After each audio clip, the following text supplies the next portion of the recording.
प्रत्येक छोट बड़ स्वास्थ्य संबंधी समस्यार मुकाबला प्रकृति आमको अनेक जिनिस देछि जहाँ स्वास्थ्य उपरे सकारात्मक प्रभाव पकाई थाए। सेहीपरि गहम घास शरीर पाई एक वरदान। गहम घास रे vitamin, calcium, iron, minerals, amino acid एवं प्रोटीन रही थाए जहाँकि अनेक रोगरू नियंत्रण करने सह रोग हेबा आशंका को कम करि थाए। गहमर घास शरीर में ग्लुकोज मात्रा को नियंत्रण करे। यह द्वारा मधुमेह रोग हेबार आशंका कम होता है। सेहीपरि एथिरे थिबा विटामिन बी, एमिनो एसिड एवं एंजाइम खाद्य को हजम करिबारे सहायता करिथाए। गहमर घास रे थिबा बीटा ग्लुकेन शरीर रे थिबा विषाक्त पदार्थ को परिस्रा माध्यम बाहर करने को सहायता करिथाए।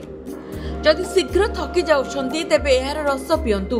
सकाळे एहार एक ग्लास रस पीवा द्वारा सारा दिन आपण फुर्ती अनुभव करिवे।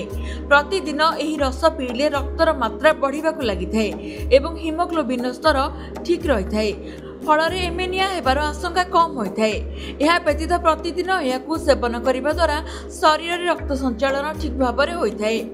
एहा थायराइड, हृदरोग एवं रक्तचाप पई मध्य लाभदायक कारण यह कोलेस्ट्रॉल को नियंत्रण करिथाए। एथिसह गहम घास चोबाइबा द्वारा पाटिरू दुर्गंध दूर हुए। यार रस गार्गलिंग करिबा द्वारा दांत और दांत माड़ी रे होइतिबा संक्रमण को दूर करिथाए। सेपरि चर्म रे गहम घासर रस लगाइले चर्म रे चमक आसिथाए। आसंतु जानिबा एहाको किपरि व्यवहार करिवे। गहम घास 7 ରୁ 8 इंच लंबा हो जाइथिबो सेतबेले चेर सहित एहाको उपाड़ी दियंतु एवं भल भाबरे धोई दियंतु। तापरे एहाको ग्राइंडिंग करंतु। प्राय आधा ग्लास पानी मिसाई एहाको छाणी दियंतु एवं सकाळे खाली पेटरे पियंतु। 1 घंटा पई कोनोसी खाद्य किंबा पानीय ग्रहण करंतु नाही।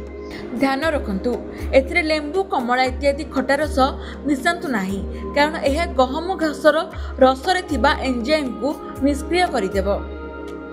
ब्यूरो रिपोर्ट, ओडिशा संवाद।